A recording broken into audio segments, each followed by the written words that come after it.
Assalamualaikum warahmatullahi wabarakatuh. Tabi pun, yang terhormat Ibu Dr. Sri Astuti Nur MPD selaku dosen pengampu mata kuliah Metodologi Penelitian Pendidikan serta rekan-rekan lain yang berbahagia. Pertama-tama, marilah kita panjatkan puji syukur kehadirat Allah Subhanahu wa taala karena kita telah diberikan kesehatan sehingga kita dapat berkumpul pada video perkuliahan di pagi hari ini. Saya Tri Mustika Ningrum sebagai moderator dan akan membimbing jalan diskusi ini. Adapun topik yang akan kami bahas adalah penelitian kausal komparatif dan penelitian survei dengan beranggotakan Bapak Kispanto, Bapak Husnudin, Ibu Nur Indasari, saya sendiri Tri Mustika Ningrum, dan Ibu Tuti Lestari. Pemaparan materi yang pertama akan dijelaskan oleh Ibu Nur Indasari, kepadanya dipersilakan. Ya, bismillahirrahmanirrahim. Assalamualaikum warahmatullahi wabarakatuh. Sebelumnya, perkenalkan saya Nur Indasari. Pada kesempatan ini, saya akan menyampaikan tentang salah satu topik dalam mata kuliah metodologi penelitian pendidikan, yaitu penelitian kausal komparatif. Adapun ruang lingkup pembahasan yang akan dibahas pada kesempatan hari ini adalah yang pertama gambaran umum dan contoh, yang kedua ada perbandingan antara penelitian kausal komparatif dan penelitian korelasi, kemudian ada perbandingan antara penelitian kausal komparatif dan penelitian eksperimen, yang keempat ada langkah-langkah penelitian, yang kelima ada tentang ancaman validitas internal, kemudian mengevaluasi ancaman validitas internal, dan yang terakhir adalah analisis data.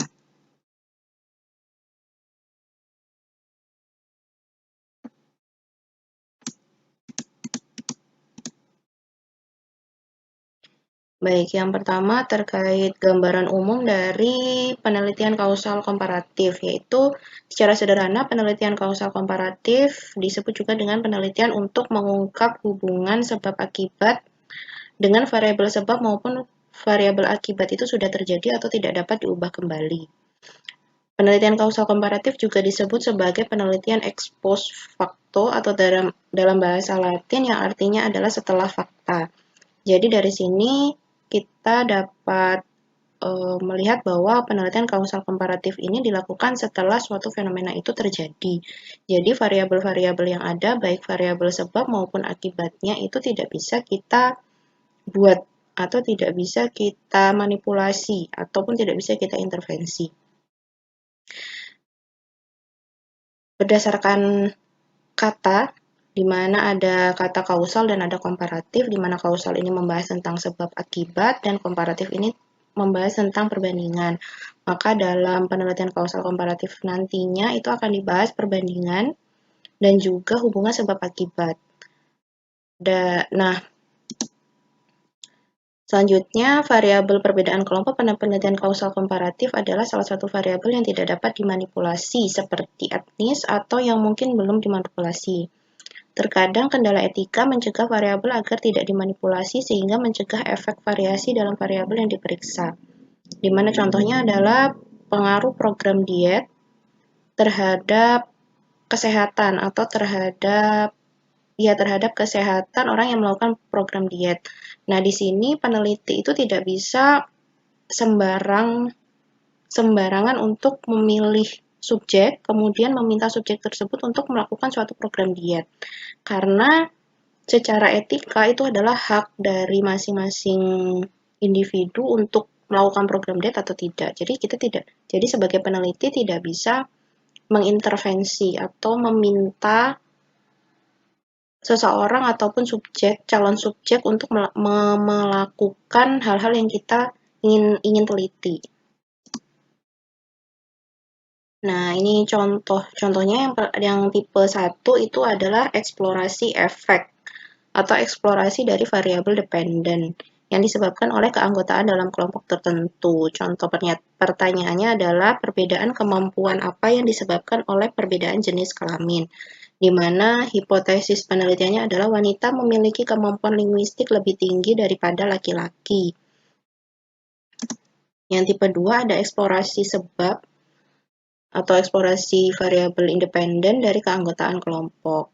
Pertanyaannya, apa penyebab seorang individu mengikuti suatu grup atau geng, di mana hipotesis penelitiannya adalah seorang individu yang menjadi anggota sebuah geng memiliki personalitas yang agresif jika dibandingkan dengan yang bukan anggota geng. Dan yang tipe ketiga ini adalah eksplorasi akibat dari adanya suatu perlakuan. Mana pertanyaannya adalah bagaimana reaksi siswa yang diajar dengan metode inquiry terhadap adanya propaganda. Kemudian hipotesis penelitian, siswa yang diajar dengan metode inquiry lebih kritis terhadap propaganda daripada mereka yang diajar dengan metode ceramah. Nah, ini juga perlu hati-hati di mana dalam penelitian eksperimen juga terkadang ada ada perlakuan di mana satu kelompok itu diberi perlakuan berupa penggunaan metode inquiry. Nah, tapi di sini perbedaan kausal komparatifnya di penelitian kausal komparatif yaitu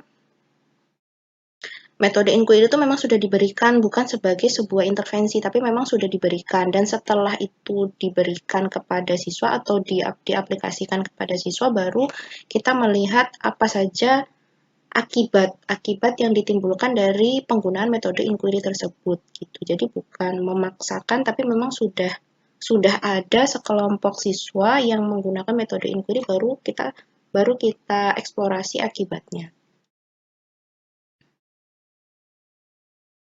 Nah, yang selanjutnya adalah membahas tentang persamaan dan juga perbedaan antara penelitian kausal komparatif dengan penelitian korelasi. Yang pertama ada persamaannya. Jadi keduanya merupakan penelitian asosiasi, yaitu penelitian yang berusaha untuk mengeksplorasi hubungan antar variabel. Keduanya juga mencoba untuk menjelaskan fenomena-fenomena yang menarik. Keduanya berusaha mengidentifikasi variabel yang layak untuk dieksplorasi dalam penelitian, dan keduanya sering memberikan panduan untuk penelitian eksperimen berikutnya. Keduanya tidak memperbolehkan adanya manipulasi variabel oleh peneliti, dan keduanya mencoba untuk mengeksplorasi sebab akibat.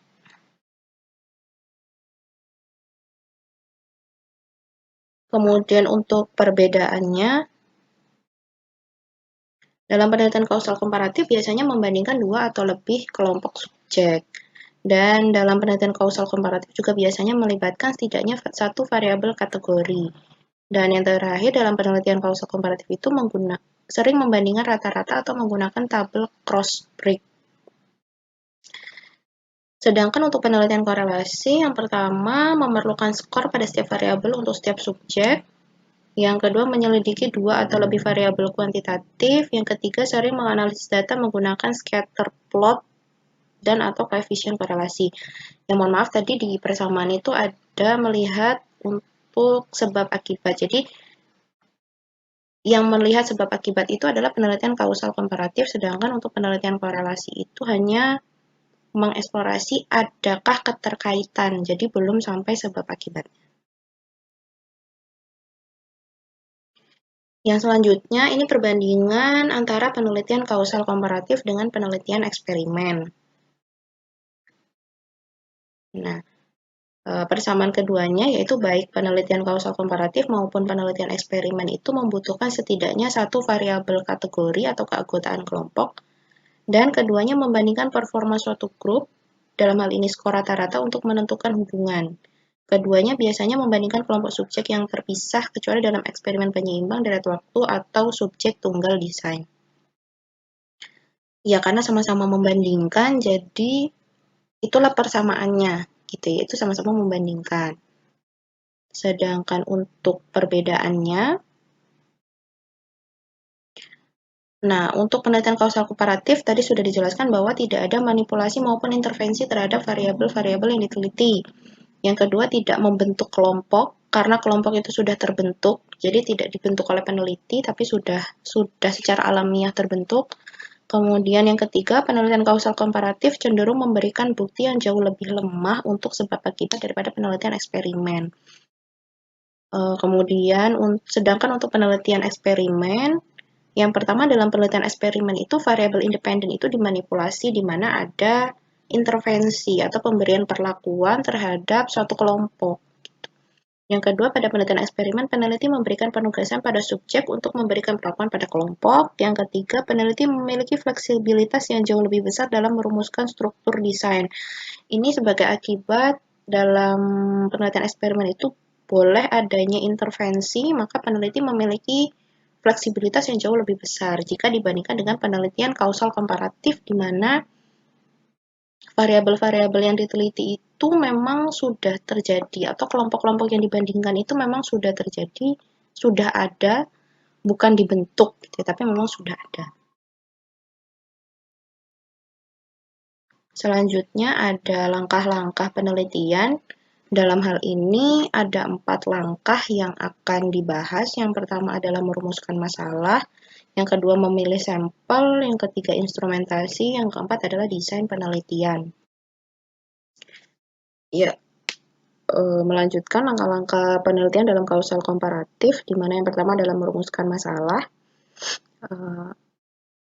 Langkah pertama dalam merumuskan masalah dalam penelitian kausal komparatif itu biasanya adalah mengidentifikasi dan mendefinisikan fenomena tertentu yang menarik untuk kemudian mempertimbangkan kemungkinan penyebab atau konsekuensi dari fenomena tersebut.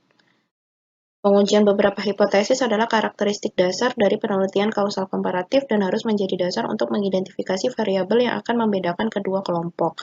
Jadi, antara variabel sebab maupun variabel akibat itu harus benar-benar didefinisikan dengan benar gitu. Makanya dikatakan pengujian beberapa hipotesis adalah karakteristik dasarnya. Jadi harus memastikan bahwa variabel tersebut memang terkait. Jadi bukan asal saya mau A kemudian akibatnya B, itu tidak bisa, tapi benar-benar memang harus ada hubungannya seperti itu. Yang selanjutnya memilih sampel. Hal yang paling penting dalam memilih sampel adalah mendefinisikan dengan hati-hati karakteristik yang akan diteliti dan kemudian memilih kelompok yang berbeda. Karakteristik dari sampel sangat perlu diperhatikan agar tidak ada variabel lain yang ikut serta dan memberikan pengaruh namun tidak dianggap ada. Hal ini akan menyebabkan kesalahan penelitian. Misalkan ada suatu penelitian yang berjudul yang akan membahas tentang perbedaan hasil belajar geometri antara laki-laki dan perempuan. Nah, ada beberapa hal yang perlu diperhatikan dalam memilih subjek adalah yang pertama, misal ada tingkat kelas yang sama. Ya, jadi dari kelas yang sama, bukan hanya memilih siswa yang sudah pernah belajar geometri gitu, tapi mereka ada di tingkat kelas yang sama, bahkan umur yang sama. Nah, itu juga harus diperhatikan agar nantinya tidak ada variabel lain yang ada tapi dianggap tidak ada. Yang itu akhirnya akan menyebabkan kesalahan penelitian atau nanti kesimpulan yang diperoleh itu tidak sesuai dengan kenyataannya. Kemudian juga ada apakah berasal dari sekolah yang sama ataupun variabel-variabel lainnya yang harus sangat diperhatikan. Kemudian instrumentasi. Dalam penelitian kausal komparatif ini tidak ada batasan pada jenis instrumen yang boleh digunakan. Bisa menggunakan tes hasil belajar, kuesioner, wawancara, sikap pengukuran, dan yang lainnya. Misal untuk contoh yang sebelumnya, karena ingin melihat hasil belajar, maka dapat menggunakan tes. Seperti itu, tapi juga bisa menggunakan wawancara. Bisa juga yang lain-lainnya. Nah, ini desain penelitian. Jadi ada 2 desain, di mana ada A dan B. Di mana yang A itu terlihat ada 2 kelompok. Ada 2 kelompok, di mana variabel independennya untuk kelompok 1 itu adalah karakteristik yang dimiliki kelompok, sedangkan yang kelompok kedua itu variabel independennya adalah karakteristik yang tidak dimiliki kelompok. Kemudian variabel independennya adalah pengukuran. Misal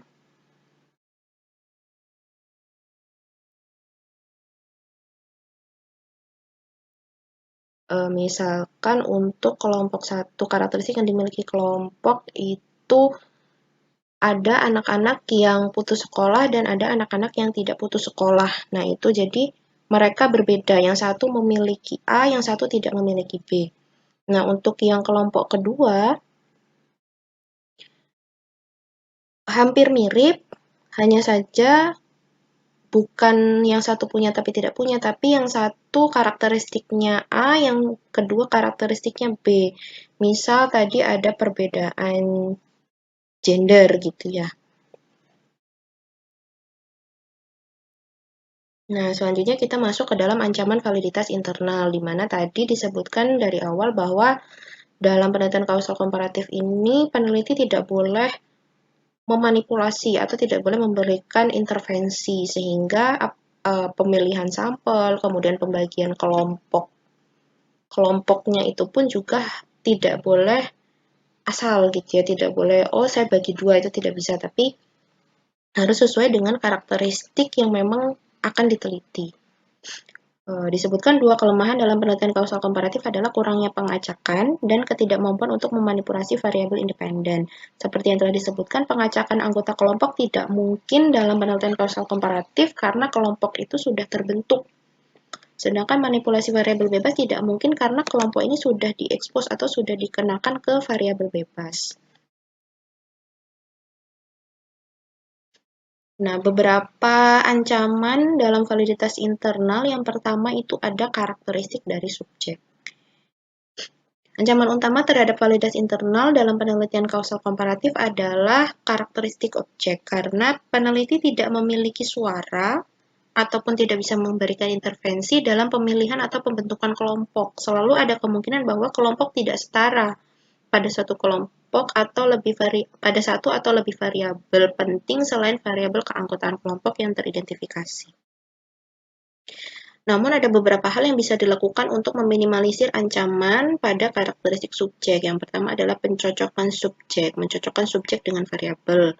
Kemudian yang kedua, menemukan atau membuat subgrup homogen, yaitu menemukan atau membatasi suatu perbandingan pada kelompok yang relatif homogen pada variabel tersebut. Yang ketiga, mencocokkan statistik, di mana mencocokkan kelompok pada variabel tersebut dengan menggunakan teknik statistik. Kemudian selain karakteristik objek juga ada ancaman-ancaman lain.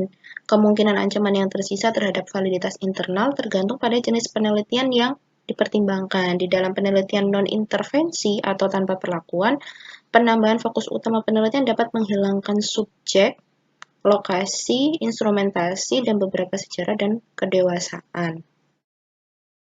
Contohnya, misal tadi di awal ada peneliti ingin meneliti dampak dari program diet seperti itu. Jadi karena tanpa perlakuan, misal ditambahkan program diet untuk wanita dengan usia di atas 35 tahun di area A misal. Nah, itu ada kemungkinan bahwa subjek itu tidak ditemukan seperti itu. Nah, kemudian selanjutnya mengevaluasi ancaman validitas internal. Jadi ini untuk menghindari adanya ancaman-ancaman yang mengganggu validitas internal. Yang pertama, langkah pertama itu harus memunculkan pertanyaan faktor spesifik apa yang mempengaruhi atau mungkin secara logis diharapkan mempengaruhi variabel pada kelompok yang dibandingkan. Ini juga harus hati-hati pertanyaan pertama gitu ya, agar nantinya tidak ada kekeliruan atau kesalahan yang akhirnya mengganggu validitas internal. Yang langkah kedua itu pertanyaan tentang apa kemungkinan kelompok pembanding berbeda pada masing-masing faktor. Ini juga harus didefinisikan dengan jelas. Apakah kemungkinan kelompok pembanding itu memang berbeda dari masing-masing faktor. Yang langkah ketiga itu adalah mengevaluasi ancaman berdasarkan bagaimana kemungkinan ancaman tersebut memberikan efek dan berusaha untuk mengontrol ancaman tersebut. Jika ancaman yang diberikan tidak dapat dikendalikan, ini harus diakui. Nah, contohnya itu adalah seorang peneliti ingin mengeksplorasi kemungkinan penyebab siswa putus sekolah di sekolah menengah dalam kota, di mana terdapat 3 kemungkinan penyebab. Ya, yang pertama ini berdasarkan karakteristik subjeknya, yaitu ketidakstabilan keluarga, kemudian ada siswa yang rendah diri, dan ketiga kurangnya pendukung dalam ia bersekolah. Kemudian peneliti menyusun daftar siswa putus sekolah baru-baru ini dan memilih secara acak kelompok pembanding siswa yang masih bersekolah. Peneliti kemudian mewawancarai siswa dari kedua kelompok untuk mendapatkan data tentang masing-masing dari 3 kemungkinan variabel penyebab. Nah, ini belum analisis data ya, ini masih pembahasan tentang variabel ancaman. Ini mengilustrasikan apakah ada ancaman dalam validitas internal. Di mana contoh yang pertama ini ada outcome variable dan extra nose variable, itu ada irisannya. Nah, setelah dicek ternyata kedua-duanya ini memberikan perbedaan gitu ya, ada muncul perbedaan gitu, maka kemungkinan ada ancaman terhadap validitas internal. Ya, untuk yang kedua ini terlihat bahwa sama-sama memiliki irisan, tapi untuk variabel extra nose-nya ini tidak menampakkan adanya perbedaan, maka bisa dikatakan bahwa tidak ada ancaman terhadap validitas internal. Nah, ini yang paling terlihat di mana kedua variabel ini terpisah, gitu ya. Maka validitas internal, ancaman terhadap validitas internalnya pun tidak ada. Nah, yang terakhir ini adalah sedikit pembahasan tentang analisis data. Langkah pertama dalam menganalisis data pada penelitian kausal komparatif adalah membangun poligon frekuensi untuk kemudian menghitung mean dan standar deviasi masing-masing kelompok jika variabel bersifat kuantitatif. Uji yang paling umum digunakan dalam penelitian kausal komparatif adalah uji T untuk perbedaan rata-rata. Jika lebih dari dua kelompok yang digunakan, maka lebih baik menggunakan analisis varian atau analisis covariance. Jadi di sini terlihat seperti penelitian eksperimen gitu ya. Tadi di awal sudah disebutkan bahwa penelitian kausal komparatif ini memiliki persamaan dengan penelitian eksperimen. Akan tetapi di awal gitu ya, penentuan subjek atau penentuan variabel-variabelnya itu juga tidak asal gitu ya. Penentuan subjeknya pun harus sesuai dengan karakteristik yang memang akan dibandingkan gitu ya. Tidak boleh adanya intervensi oleh peneliti. Ya, itu saja yang bisa saya sampaikan. Semoga bermanfaat, dan apabila ada salah, saya mohon maaf. Saya akhiri. Wassalamualaikum warahmatullahi wabarakatuh. Terima kasih. Saya akan melanjutkan presentasi temuan penting dalam penelitian kausal perbandingan. Studi perbandingan kausal yang dikutip secara luas dilakukan oleh dua peneliti pada tahun 1940 oleh S. Glueck dan E. Glueck. Mereka membandingkan dua kelompok yang terdiri dari 500 anak laki-laki. Satu kelompok diidentifikasikan sebagai kenakalan remaja dan telah dilembagakan rata-rata 7 bulan, dan kelompok kedua tidak begitu diidentifikasikan. Kedua kelompok berasal dari daerah berisiko tinggi yang sama di Boston. Pasangan anak laki-laki satu dari setiap kelompok dicocokkan berdasarkan etnis, IQ, dan usia. Perbedaan utama yang mereka temukan di antara kelompok-kelompok itu adalah bahwa anak laki-laki dalam kelompok kenakalan remaja memiliki tubuh berotot yang lebih padat, lebih energik dan terbuka, lebih tidak konvensional dan menantang, kurang metodis dan abstrak, dan berasal dari keluarga yang kurang kasih sayang. Asosiasi antara variabel kategori. Metode asosiasi hanya mempertimbangkan situasi di mana A. Satu variabel bersifat kategoris dan variabel lainnya bersifat kuantitatif. Yang B. Kedua variabel bersifat kuantitatif. Contoh penelitian kausal perbandingan. Karakteristik pribadi, sosial, dan keluarga siswa yang marah, meningkatnya kekhawatiran publik tentang kekerasan remaja di lingkungan sekolah. Konselor sekolah dan kesehatan mental diminta untuk memainkan peran kepemimpinan dalam menetapkan kebijakan yang berkaitan dengan pencegahan kekerasan dan keamanan sekolah. Kekerasan sekolah adalah masalah yang kompleks dengan berbagai jalur sebab akibat. Satu variabel yang berpotensi penting adalah tingginya tingkat kemarahan dan permusuhan di antara beberapa siswa saat ini. Anak-anak yang diidentifikasi menunjukkan tingkat kemarahan dan permusuhan yang tinggi di sekolah tampaknya berisiko mengalami sejumlah masalah perilaku, sosial, akademik, dan fisik, menurut Smith dan Furlock 1994. Dalam memeriksa pengaruh kausal pada kemarahan, permusuhan, dan agresi pada anak-anak, Greenberg, Spils, dan Declan 1993 mengusulkan model 4 faktor yang mencakup A. Stresor keluarga, B. Gaya disiplin orang tua, C. Hubungan keterikatan, D. Karakteristik dalam anak-anak seperti temperamen individu. Faktor pribadi meliputi ciri-ciri kepribadian disposisi, reaktivitas, dan temperamen. Penelitian sebelumnya menunjukkan bahwa anak-anak agresif sering mengaitkan intensionalitas dengan tindakan negatif oleh teman sebaya, sehingga membenarkan pembalasan agresif menurut Dodge 1991. Faktor sekolah tidak hanya mencakup lingkungan fisik terdekat, ukuran sekolah, dan iklim sekolah secara umum, tetapi juga variabel seperti sikap guru dan administrator, kebijakan disiplin, dan kinerja akademik siswa. Smith dan kawan-kawan 1987. Hubungan teman sebaya juga merupakan penentu penting kemarahan dan permusuhan di sekolah. Dalam studi longitudinal, kompetensi emosional dan hubungan teman sebaya, Eisenberg 1995, ditemukan bahwa frekuensi emosi negatif anak-anak seperti kemarahan dan ketidakmampuan untuk secara efektif mengatur perasaan negatif berbanding terbalik dengan penerimaan teman sebaya. Metode peserta partisipan untuk penelitian ini adalah 24 siswa dengan tingkat kemarahan tinggi, usia sekolah dasar yang diidentifikasi berdasarkan penilaian guru dan penilaian standar, dan jumlah siswa dengan tingkat kemarahan rendah yang sama sebagai sampel pembanding. Kedua kelompok diambil dari 12 sekolah dasar di Honolulu, Hawaii. 24 siswa terdiri dari 20 siswa laki-laki dan 4 siswa perempuan, didistribusikan secara merata antara kelas 5 dan kelas 6. Instrumen Sistem Penilaian Perilaku Anak BASC Subskala Agresi Reynolds dan Campos 1992 digunakan untuk mengukur persepsi guru tentang agresi fisik dan verbal siswa di sekolah. Prosedur, guru di masing-masing dari 12 kelas 5 dan kelas 6 yang berpartisipasi diminta untuk menominasikan siswa sebanyak yang mereka inginkan dari kelas mereka yang sesuai dengan kriteria kemarahan tinggi dan rendah di sekolah. Siswa dengan tingkat kemarahan tinggi didefinisikan sebagai siswa yang sering menunjukkan ledakan emosi yang berhubungan dengan perasaan marah, sikap sinis, bermusuhan, terlibat insiden sering berkelahi. Siswa dengan kemarahan rendah diidentifikasikan sebagai siswa yang jarang atau tidak pernah menunjukkan karakteristik ini.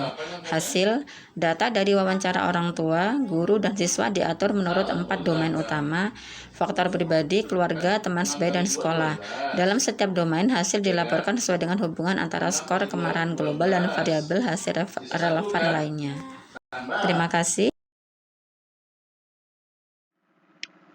Assalamualaikum warahmatullahi wabarakatuh. Baik rekan-rekan program studi Magister Pascasarjana Pendidikan Matematika Universitas Lampung.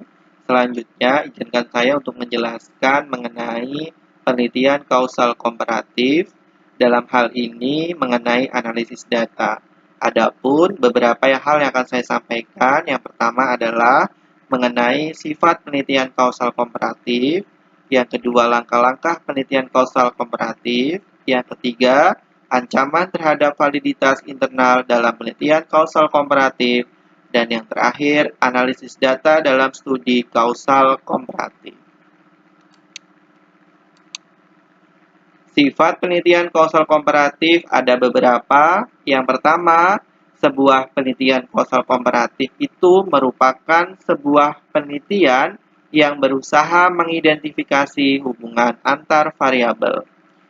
Penelitian kausal komparatif juga menentukan penyebab atau akibat dari perbedaan yang sudah ada di antara kelompok individu.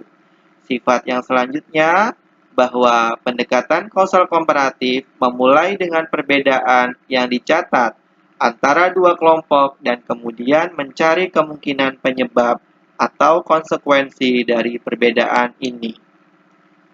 Sifat selanjutnya, terdapat 3 jenis penelitian kausal komparatif: eksplorasi efek, eksplorasi penyebab, dan eksplorasi konsekuensi yang berbeda dalam tujuan dan strukturnya.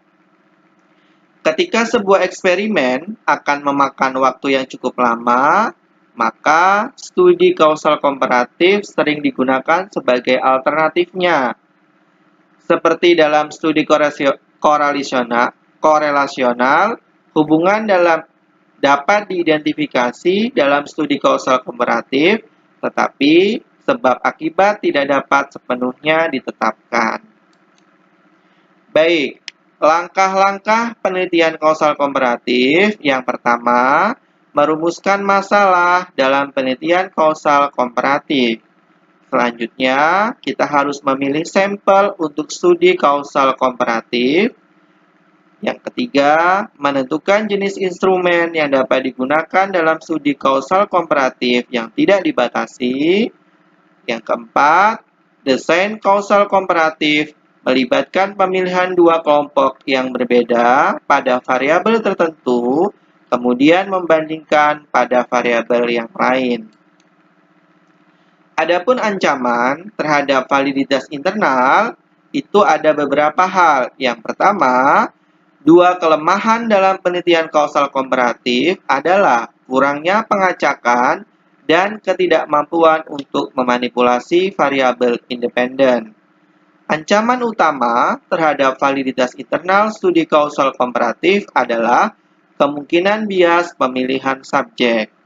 Sedangkan ancaman lain terhadap validitas internal dalam studi kausal komparatif termasuk lokasi, instrumentasi, dan hilangnya subjek. Adapun analisis data dalam studi kausal komparatif, yang pertama, analisis data studi kausal komparatif biasanya membangun poligon frekuensi. Sarana dan standar deviasi biasanya dihitung jika variabel yang terlibat adalah kuantitatif. Sedangkan tes yang paling umum digunakan dalam studi kausal komparatif adalah uji T untuk perbedaan rata-rata. Analisis varian sangat berguna dalam studi kausal komparatif. Dan yang terakhir, hasil studi kausal komparatif harus selalu ditafsirkan dengan hati-hati, tidak membuktikan sebab akibat. Oke. Selanjutnya, setelah penelitian kausal komparatif, maka ada penelitian survei. Pada penelitian survei, saya akan menjelaskan mengenai definisi survei, tujuan survei, jenis survei, serta langkah dalam penelitian survei. Peneliti sering tertarik pada pendapat sekelompok besar orang tentang topik atau masalah. Mereka mengajukan sejumlah pertanyaan, semuanya terkait dengan masalah untuk menentukan jawaban. Adapun karakteristik dari survei, itu yang pertama, bahwa survei ini merupakan sebuah informasi yang dikumpulkan dari sekelompok orang untuk menggambarkan beberapa aspek atau karakteristik. Sedangkan cara utama mengumpulkan informasi adalah dengan mengajukan pertanyaan. Dan yang terakhir, informasi dikumpulkan dari sampel, bukan dari setiap anggota populasi. Sedangkan tujuan utama dari survei adalah untuk menggambarkan karakteristik dari sebuah populasi. Survei sendiri dibedakan menjadi dua. Yang pertama adalah survei cross-seksional dan yang kedua adalah survei longitudinal. Apa survei cross-seksional? Sebuah survei cross-seksional mengumpulkan informasi dari sampel yang telah diambil dari populasi yang telah ditentukan.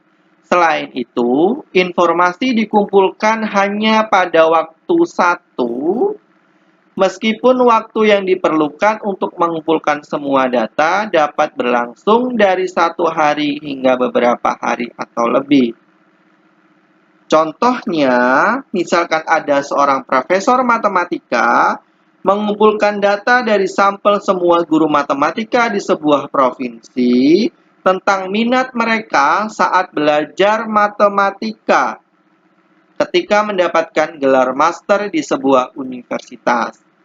Sedangkan survei longitudinal merupakan sebuah survei dengan mengumpulkan informasi dikumpulkan pada titik waktu yang berbeda untuk mempelajari perubahan dari waktu ke waktu. Ada 3 desain survei longitudinal yang dipakai dalam penelitian survei. Yang pertama ada studi tren, yang kedua ada studi cohort, dan yang terakhir ada studi panel. Studi tren merupakan survei sampel yang berbeda dari populasi yang anggotanya dapat berubah disurvei pada titik waktu yang berbeda. Sedangkan survei kohort mengambil sampel populasi tertentu yang anggotanya tidak berubah dalam survei. Adapun studi panel, sampel individu yang sama pada waktu yang berbeda selama survei. Baik, yang terakhir, langkah dalam penelitian survei ada 3. Yang pertama adalah mendefinisikan masalah. Jadi saat kita melakukan penelitian survei, maka langkah yang pertama adalah mendefinisikan masalah. Dan masalah yang akan diselidiki melalui survei ini harus cukup menarik dan penting memotivasi untuk individu atau sampel agar menanggapi survei yang telah kita buat. Selanjutnya, mengidentifikasi populasi target. Setiap semua hal yang dapat dijelaskan melalui survei, apa yang dipelajari dalam survei disebut unit analisis. Data survei dikumpulkan dari sejumlah unit analisis individu untuk menggambarkan unit-unit tersebut. Deskripsi ini kemudian diringkas untuk menggambarkan populasi yang diwakili oleh unit analisis. Langkah yang terakhir, memilih cara mengumpulkan data, itu ada 4 cara. Yang pertama melalui surat survei, yang kedua melalui survei surat telepon, yang ketiga melalui wawancara pribadi, dan yang terakhir melalui wawancara kelompok. Bagaimana caranya ketika menggunakan surat survei? Maka digunakan melalui pos, sedangkan untuk surat telepon seperti biasa melalui telepon seluler, sedangkan melalui wawancara pribadi itu artinya melakukan wawancara tatap muka terhadap responden secara langsung, sedangkan melalui wawancara kelompok melakukan wawancara tatap muka secara langsung terhadap responden secara kelompok. Baik, terima kasih atas waktunya dan sekian dari saya. Assalamualaikum warahmatullahi wabarakatuh. Saya Kismanto dari kelompok 5 akan melanjutkan pemaparan materi terkait dengan penelitian survei ya.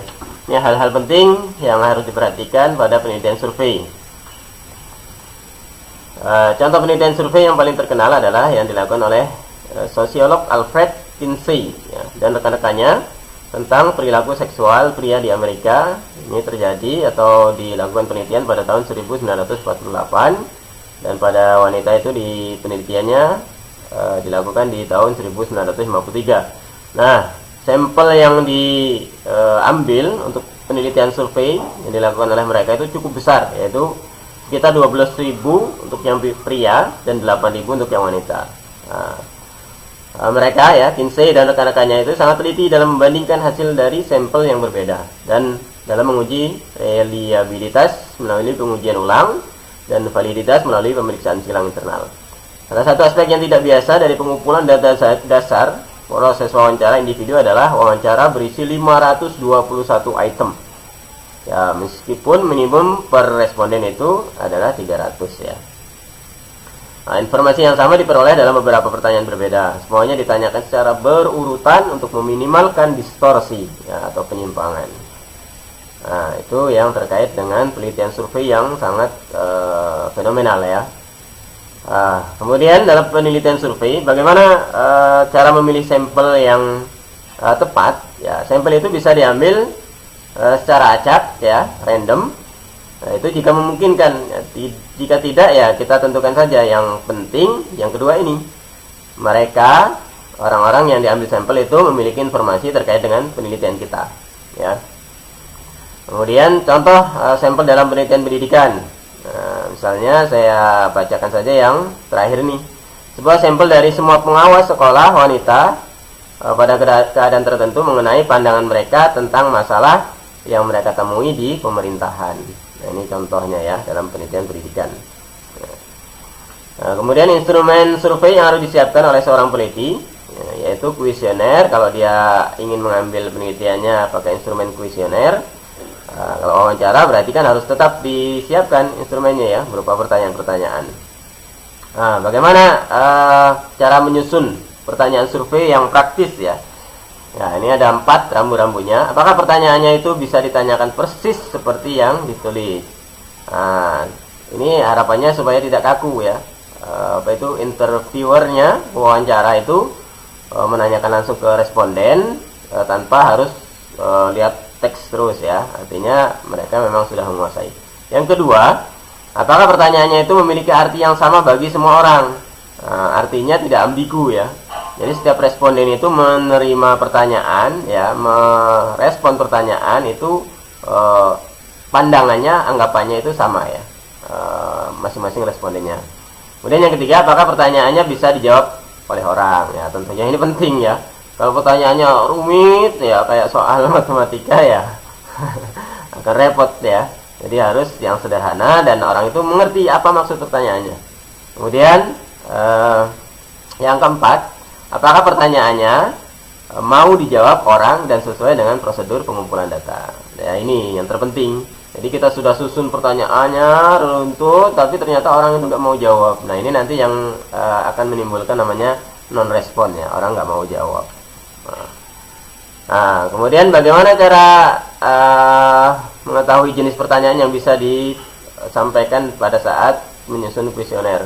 Ada 3 jenis ya yang pemateri kami sampaikan, yaitu pertanyaan tertutup, nanti pertanyaan terbuka, dan kombinasi antara tertutup dan terbuka. Pertanyaan tertutup itu contohnya misal pilihan ganda ya. Jadi pilihannya sudah disiapkan, jadi responden tinggal pilih saja. Nah, contohnya, misalnya kalau di sekolah, mata pelajaran apa yang paling tidak kamu sukai? Nah, ini kita siapkan 4 pilihan, ini jelas. Nah, kalau dia punya pilihan yang lain ya tinggal di klik lainnya ya. Nah, ini tertutup ya, lainnya ini ya kita nggak tahu, beda-beda pasti ya. Nah, nanti kalau dikombinasi, nah lainnya ini bisa disebutkan alasannya kenapa. Nah, contoh pertanyaan tertutup yang lain misalnya seperti ini. Beri nilai masing-masing bagian berikut pada program master dengan melingkari angka di bawah kalimat yang menggambarkan perasaanmu. Nah, misalnya terkait dengan tugas kuliah. Kenapa? Sangat tidak puas, kalau banyak, atau yang lainnya ya. Sangat puas. Kenapa? Karena tugasnya sederhana dan mudah untuk diselesaikan dalam waktu singkat, dan seterusnya ya.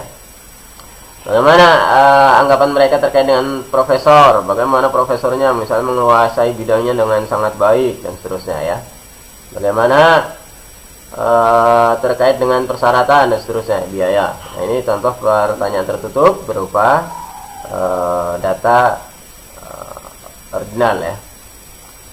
Oke. Yang kedua, jenis pertanyaan terbuka. Jadi memungkinkan lebih individual ya, tanggapannya itu bisa beda-beda ya. Nah, tapi ini terkadang sulit kita untuk menafsirkannya karena banyak macam-macam pasti jawabannya. Nah, contoh pertanyaan terbuka itu, menurut Anda apa karakteristik seseorang sebagai administrator yang baik? Nah, tentunya masing-masing orang punya tanggapan yang berbeda. Atau contoh yang lain, apa yang Anda anggap sebagai masalah paling penting yang dihadapi guru di sekolah menengah saat ini? Nah, pasti beda-beda jawaban mereka ya. Nah, maka untuk antisipasi bisa juga digunakan kombinasi pertanyaan tertutup dan terbuka ya. Misalnya seperti ini yang tadi terkait dengan respon mereka ya, anggapan mereka tugas kuliah, misalnya puas atau sangat puas, apa alasannya? Nah, ini terbukanya di sini ya, tertutupnya di sini, terbukanya di sini ya. Alasannya itu adalah bagian terbuka. Oke. Nah, ini hal-hal untuk meningkatkan pertanyaan tertutup ya. Yang pertama, pastikan pertanyaannya itu tidak ambigu. Ya, contoh. Nah, ini yang bagian atas itu, apakah Anda menghabiskan banyak waktu untuk belajar? Ini kan masih ambigu ya. Masih apa maksudnya, orang akan nggak langsung tek gitu loh ketika jawab ya. Nah, maka kita perbaiki pertanyaannya, berapa banyak waktu yang Anda habiskan setiap hari untuk mempelajari sesuatu ya. Nah, maka di sini sudah ada pilihannya. Nah, begitu ya. Oke, yang kedua, pertahankan fokus sesederhana mungkin. Nah, misalnya ini yang min itu berarti yang perlu diperbaiki. Menurut Anda siapa lebih baik mengajar di SD dan SMP, pria atau wanita? Ini kan kurang sederhana pertanyaannya, maka disederhanakan. Menurut Anda siapa yang lebih baik ngajar di sekolah dasar, pria atau wanita? Nah, begitu ya. Nah, pilihannya sudah ada ya. Kemudian yang ketiga, buatlah pertanyaan yang singkat ya. Nah, ini yang harus diperbaiki. Oh, ini kan pertanyaannya panjang ya. Nah, maka diperbaiki saja pertanyaan singkat. Bagaimana dari kurikulum bahasa Inggris distrik yang paling penting? Nah, udah selesai ya. Yang keempat, gunakan bahasa umum. Nah, jangan bahasa yang nggak dipahami orang ya. Menurut Anda, apa alasan utama sekolah mengalami peningkatan siswa yang tidak hadir hari ini? Nah, ini kan kurang umum ya. Maka sebaiknya begini pertanyaannya. Menurut Anda, apa alasan utama siswa yang tidak hadir tahun ini lebih banyak dari sebelumnya? Berarti ada pembandingnya ya. Yang kelima, hindari penggunaan istilah yang dapat membiaskan tanggapan. Misal ini ya, yang harus diperbaiki, apakah Anda mendukung kebijakan tidak merokok pengawas di halaman kampus saat sekolah sedang berlangsung? Nah, maka harus diperbaiki seperti ini. Apakah Anda mendukung kebijakan tidak merokok di halaman kampus saat sekolah sedang berlangsung? Nah, ini supaya tidak bias tanggapannya. Yang keenam, hindari pertanyaan yang mengarah. Seperti apa yang mengarah? Aturan apa yang Anda anggap perlu di kelas Anda? Ini kan langsung mengarah. Nah, kita buat yang lebih umum. Lingkari setiap hal berikut yang menjelaskan aturan yang Anda tetapkan di kelas Anda. Ya, misalnya begini ya. Oke, yang ketujuh, hindari negatif ganda. Nah, negatif ganda maksudnya apa? Nah, ini ya. Apakah Anda menolak, ini negatif 1, untuk mengawasi siswa di luar kelas? Nah, maka pertanyaan yang tidak negatif, apakah Anda bersedia ya? Menolak ini kan negatif ya. Maka bersedia ini positif. Apakah Anda bersedia untuk mengawasi siswa di luar kelas? Ya, gitu ya. Oke. Bagaimana menggunakan wawancara untuk mengukur kemampuan? Nah, contoh paling terkenal dari penggunaan tersebut adalah kita dapat temukan dalam karya Jean Piaget dan rekan-rekannya. Mereka menggunakan urutan semi terstruktur dari pertanyaan kontingensi untuk menentukan tingkat perkembangan kognitif anak. Pertanyaan kontingensi ini pertanyaan lanjutan. Misalnya, kalau apakah Anda belajar tiap hari? Ya atau tidak. Kalau iya, berapa lama belajar tiap hari? Nah, gitu ya, kontingensi pertanyaan lanjutan dari jawaban sebelumnya. Nah, dalam penelitian survei pasti ya akan ditemui namanya non-respon. Apa itu non-respon? Nah, ini beberapa anggota sampel itu tidak akan jawab ya. Ini disebut sebagai non-respon. Mungkin karena beberapa alasan, misalnya kurang minat terhadap topik yang disurvei, atau lupa, atau enggan disurvei, dan sebagainya ya. Tapi ini adalah masalah utama yang meningkat ya dalam partisipasi mereka dalam kegiatan survei. Ini harus menjadi perhatian juga dalam penelitian survei. Nah, maka disarankan bagaimana supaya tingkat respon dari responden itu tinggi ya, tetap ya. Yang pertama, administrasi kuesioner dan wawancara. Buat kondisi di mana wawancara itu dilakukan atau diberikan sesederhana dan senyaman mungkin. Kemudian, 2, pastikan bahwa kelompok yang akan disurvei mengetahui sesuatu tentang informasi yang hendak kita peroleh. Kemudian, kalau dia butuh wawancara yang banyak, maka dilatih wawancaranya itu. Bagaimana cara menelpon yang baik, bagaimana cara menanya, bagaimana cara minta izin ya, dan seterusnya. Yang keempat, kalau tatap muka pewawancaranya, maka bagaimana dia cara berpakaiannya, gestur tubuhnya, bagaimana cara intonasi suaranya, dan seterusnya ya. Kemudian format kuesioner atau wawancaranya, pastikan tersedia ruang yang cukup untuk ngisi data mereka ya, umur, jenis kelamin, tingkat kelas, dan sebagainya. Kemudian tentukan tujuan kuesioner. Yang ketiga, pastikan setiap item dalam kuesioner terkait dengan salah satu tujuan penelitian. Keempat, gunakan pilihan tertutup. Misalnya pilihan ganda, di samping terbuka ya, misalnya respon bebas. Kemudian hilangkan pertanyaan yang mengarah. Kemudian periksa ambiguitas ya tadi ya, rambu-rambu dalam menyusun pertanyaan survei ya. Kemudian lakukan pretest kuesioner sebelum diberikan ke responden yang sebenarnya ya. Oke, baik.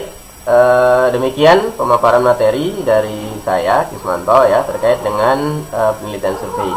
Akan dilanjutkan oleh rekan saya. Terima kasih. Ini assalamualaikum warahmatullahi wabarakatuh. Selanjutnya kita akan membahas mengenai analisis penelitian survei. Di sini kita akan mengambil penelitian survei dari jurnal internasional dengan judul Sikap, Persepsi, dan Kecenderungan Terhadap Kecurangan Mahasiswa Rusia dan Amerika oleh Robert A. Upton dari Universitas Washington dan Kenneth J. Chapman dari Universitas California dengan abstrak yang berisi literatur melaporkan bahwa kecurangan mewabah di seluruh Amerika Serikat. Namun, studi komparatif internasional yang meneliti perbedaan menyontek di tingkat pendidikan bisnis pasca sekolah menengah ini masih kurang.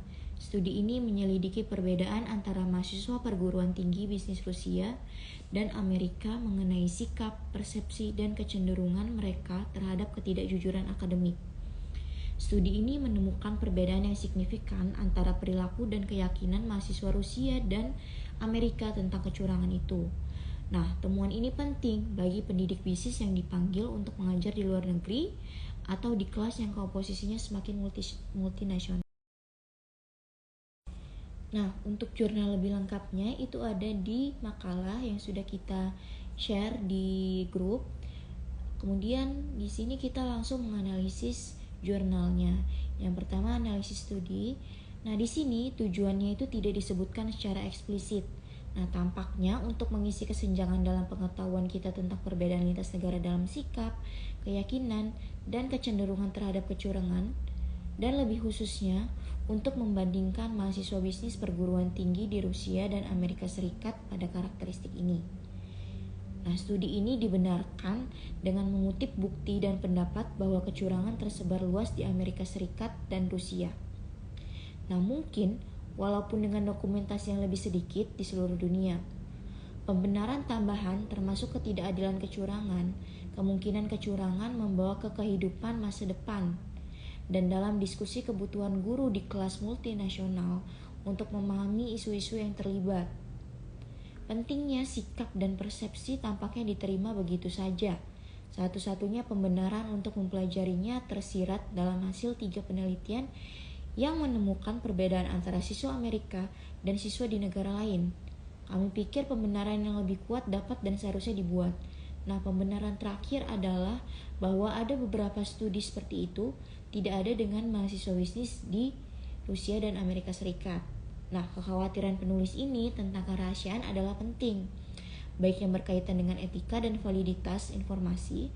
Mereka tampaknya telah mengatasi seefektif mungkin. Tampaknya tidak ada masalah resiko ataupun penipuan dalam penelitian ini.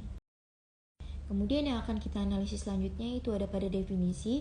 Nah, definisi ini pada jurnal ini tidak diberikan dan akan sangat membantu karena istilah sikap, nilai, dan keyakinan itu khususnya memiliki banyak arti yang berbeda. Nah, istilah kecenderungan tampaknya berarti dari item contohnya itu kecurangan yang sebenarnya dalam berbagai bentuk. Nah, beberapa kejelasan diberikan oleh definisi operasional parsial dalam bentuk item contoh. Di sini kami pikir definisi menyontek seharusnya diberikan kepada pembaca dan responden. Berdasarkan item yang disediakan, tampaknya seperti menerima kredit untuk pekerjaan yang bukan miliknya. Selanjutnya untuk penelitian sebelumnya, nah di sini para penulis memberikan kutipan luas dari bukti dan ringkasan studi tentang tingkat kecurangan di perguruan tinggi dan perbandingan lintas nasional. Nah, di sini mereka memberikan ringkasan singkat yang baik tentang apa yang mereka nyatakan sebagai satu-satunya 3 studi yang berhubungan langsung. Kemudian untuk hipotesisnya, di sini tidak ada hipotesis yang dinyatakan di dalam jurnal ini. Sebuah hipotesis tidak terarah jelas tersirat, yaitu akan ada perbedaan antara kedua kelompok. Selanjutnya untuk sampel, di sini kedua kelompok adalah sampel kenyamanan dan mungkin sukarelawan dari kedua negara itu, dari negara Amerika Serikat dan Rusia. Nah, masing-masing ini dijelaskan sehubungan dengan lokasi, jenis kelamin, usia, dan kelas akademik. Nah, mereka hanya terdiri dari mahasiswa bisnis yang mungkin tidak mewakili semua mahasiswa.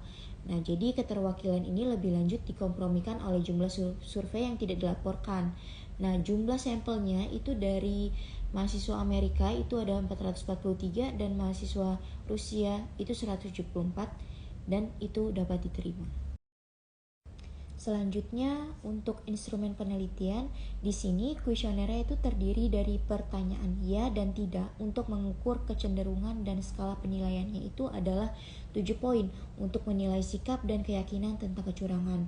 Nah, dengan total 29 item, 21 diantaranya itu yang hanya ditampilkan di jurnal. Nah, baik reliabilitas maupun validitas itu tidak dibahas karena tujuannya adalah untuk membandingkan kelompok pada item individual. Tidak ada skor ringkasan yang digunakan. Namun demikian, konsistensi respon terhadap item individual sangat penting untuk hasil yang berarti. Meskipun diakui sulit, prosedur ini yang diikuti dalam studi Kinsey pada halaman 395 mengajukan pertanyaan yang sama dengan kata-kata yang berbeda mungkin telah digunakan dengan setidaknya subsampel siswa dan item. Demikian pula perbandingan kuesioner dengan tanggapan wawancara dengan konten yang sama akan memberikan beberapa bukti validitas. Ada tabel 1 di sini yang menyatakan persentase mahasiswa bisnis Amerika atau Rusia yang menjawab ya untuk pertanyaan tentang menyontek. Nah, di sini pertanyaan tentang validitas itu dibingungkan oleh kurangnya definisi yang jelas. Nah, butir-butir dalam tabel 1 ini menunjukkan bahwa kecenderungan untuk menyontek diartikan sebagai telah menyontek atau mengetahui orang lain menyontek. Meskipun 2 butir skenario tampaknya menanyakan apa yang dianggap sebagai kecurangan. Nah, kemudian pada tabel 2 yang berisi perbedaan keyakinan mahasiswa bisnis Amerika dan Rusia tentang menyontek, di sini sikap dan persepsi digabungkan dalam tabel 2 sebagai keyakinan yang tampaknya mencakup pendapat tentang tingkat kecurangan dan penilaian tentang perilaku apa yang dapat diterima serta apa yang merupakan tanggung jawab dosen. Nah, dengan demikian, item tampaknya memiliki validitas konten tetapi menghilangkan perilaku lain seperti merusak bacaan perpustakaan yang diperlukan. Nah, hal ini tidak membatalkan item yang digunakan kecuali dianggap mewakili segala bentuk kecurangan. Nah, akhirnya validitas item laporan ini tidak dapat diasumsikan, terutama dalam studi lintas budaya di mana maknanya mungkin berbeda. Kemudian untuk prosedur atau validitas internal, jika penelitian ini dimaksudkan hanya untuk menggambarkan perbedaan, validitas internal tidak menjadi masalah. Namun, jika hasil digunakan untuk menyiratkan sebab akibat, penjelasan alternatif untuk kecurangan yang menyebabkan kebangsaan harus dipertimbangkan. Nah, di sini penulis harus dipuji karena mengatasi masalah ini. Mereka melaporkan bahwa tidak ada nilai yang diharapkan dalam perkuliahan, nilai rata-rata keseluruhan, kelas perguruan tinggi dan jenis kelamin atau usia yang berinteraksi dengan negara sehingga menghilangkan penjelasan alternatif ini. Nah, tampaknya bagaimanapun bahwa kesimpulan ini mungkin didasarkan pada pertemuan tidak ada perbedaan yang signifikan dengan menggunakan statistik yang tidak tepat seperti yang dibahas dalam analisis data di bawah ini. Nah, nanti data demografi pada jenis kelamin dan kelas akademik menunjukkan perbedaan substansial antara kelompok. Nah, di sini para penulis menunjukkan bahwa variabel lain seperti pengajaran filsafat dan nilai-nilai sosial dapat memberikan pemahaman yang lebih baik, tetapi ini tidak melemahkan penjelasan kebangsaan mereka memperjelasnya. Variabel yang mungkin melemahkan penjelasan kebangsaan adalah status keuangan. Jika ini terkait dengan menyontek dan jika siswa Rusia dan Amerika Serikat berbeda dalam variabel ini, interpretasi kebangsaan mungkin sangat menyesatkan. Nah, mungkin perilaku dan keyakinan menyontek sangat dipengaruhi oleh berapa banyak uang yang dimiliki seseorang. Selanjutnya untuk analisis datanya, di sini statistik deskriptif ini sesuai. Tetapi statistik inferensialnya yaitu uji T dan uji chi-square-nya itu tidak sesuai. Nah, sampel tidak acak atau bisa dibilang mewakili populasi yang ditentukan. Dasar yang tepat untuk menilai perbedaan adalah perbandingan langsung persentase dan rata-rata dan mungkin ditambah dengan perhitungan ukuran efek untuk rata-rata yang rumusnya itu terdapat pada halaman 244. Nah, di sini pemeriksaan tabel 1 menunjukkan bahwa tidak diperlukan uji signifikansi yang salah untuk menunjukkan perbedaan penting antara kelompok pada beberapa item pada urutan 2,9% versus 38,1 dan 63% versus 66,9%. Nah, di sisi lain, perbedaan antara 77,3% dan 80,9% adalah sepele. Nah, meskipun tingkat signifikansinya itu 0,01. Sementara tingkat perbedaan yang penting dapat diperdebatkan. Nah, di sini kami hanya akan mementingkan perbedaan minimal 15%. Ini adalah kasus dengan 7 dari 12 perbandingan. Sehubungan dengan tabel 2, nah kita dapat tanpa adanya data memperoleh perkiraan kasar dari standar deviasi setiap distribusi peringkat sebagai 1,5 atau kisaran perkiraan itu sama dengan 7 dikurang 1 sama dengan 6, di mana 4 standar deviasi sama dengan 95% kasus. Itu dapat dilihat pada halaman 196. Nah, oleh karena itu perkiraan standar deviasi adalah 6 dibagi 4 sama dengan 1,5. Oleh karena itu, ukuran efek 0,75 akan memenuhi persyaratan 0,50 biasa. Semua kecuali 1 dari 9 perbandingan mencapai nilai ini. 3 sangat melebihi itu, mereka harus menerima perhatian paling besar.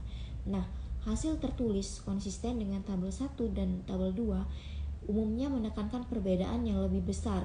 Nah, di sini kami tidak setuju hanya dengan perhatian yang diberikan pada perbedaan-perbedaan kecil. Selanjutnya adalah diskusi atau interpretasi.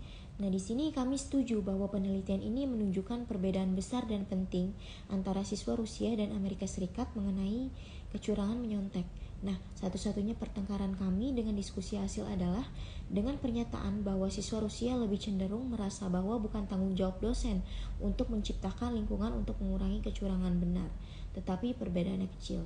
Kemudian, diskusi penulis menempatkan studi dalam konteks yang lebih luas dan membuat rekomendasi yang masuk akal. Beberapa di antaranya mengikuti langsung dari hasil dan beberapa di antaranya itu tidak, yaitu dosen harus mendidik siswa tentang kebajikan tidak melakukan kecurangan menyontek.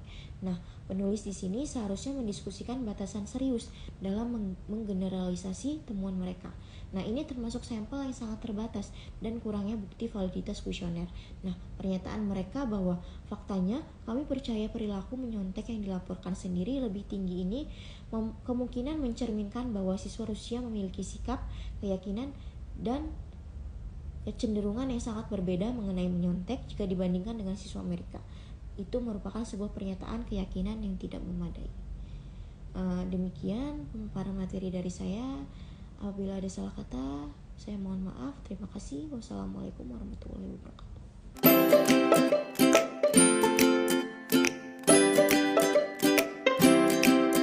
Sekian pemaparan materi dari kelompok 5 mengenai penelitian kausal komparatif dan penelitian survei. Adapun untuk diskusi lebih lanjut akan dilanjutkan di V-Class.